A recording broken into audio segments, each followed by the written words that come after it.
আমরা সারা রাত ভোট গণনার পরে আমরা হচ্ছে যে 20 তারিখে সকালে প্রাথমিক রেজাল্ট দিয়েছিলাম এবং এই প্রাথমিক রেজাল্টের উপরে যদি কাউরি কোনো মানে আপিল থাকে বা অবজেকশন থাকে, তো সেই আপিলের জন্য আসলে 2 দিন সময় নির্ধারিত ছিল।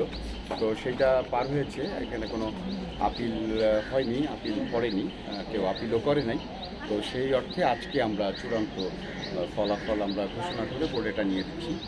আমাদের আজকে সেই আগে যে রেজাল্ট আমরা দিয়েছি ওই রেজাল্টটাই অপরিবর্তিত এবং ওইটাই চূড়ান্ত রেজাল্ট আজকে আমরা বোর্ডেটা নিয়েছি। যেহেতু আপনারা নির্বাচন কমিশন ছিলেন, এবারের নির্বাচনটাকে যদি সার্বিক মূল্যায়ন করি এবং আপনাদের কমিশনের মূল্যায়ন একদম আপনারা সফল কিনা, যেহেতু আমরা দেখেছি একটি সুন্দর সুস্থ নিরপেক্ষ নির্বাচন হয়েছে, আপনাদের জায়গা থেকে একটু জানতে চাবো নির্বাচনটাকে কীভাবে মূল্যায়ন করবেন।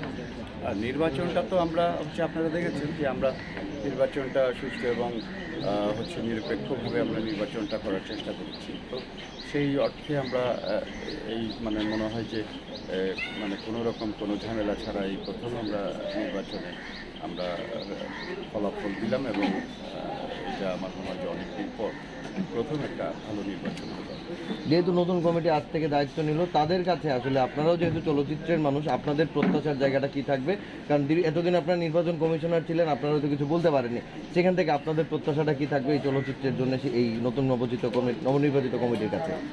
আমাদের প্রত্যাশা হচ্ছে যে যেহেতু এটা যে শিল্পী সমিতি, একটা শিল্পী সমিতি সব জায়গাটাতেই যে ভূমিকা রাখে। কারণ যে আমরা যেখানে যাই আমরা ক্যামেরার পিছনের লোক, আমাদের কিন্তু কেউ চেনে না, বাট আমাদের শিল্পী যারা, সেলিব্রিটি যারা, তাদেরকে সবাই চেনে। তারা যে আমি মনে করি যে শিল্পীদের স্বার্থে এবং ইন্ডাস্ট্রির স্বার্থে সব জায়গাতে ভূমিকা রাখবে, সেইটা আমরা আশা করি এবং তাদের যে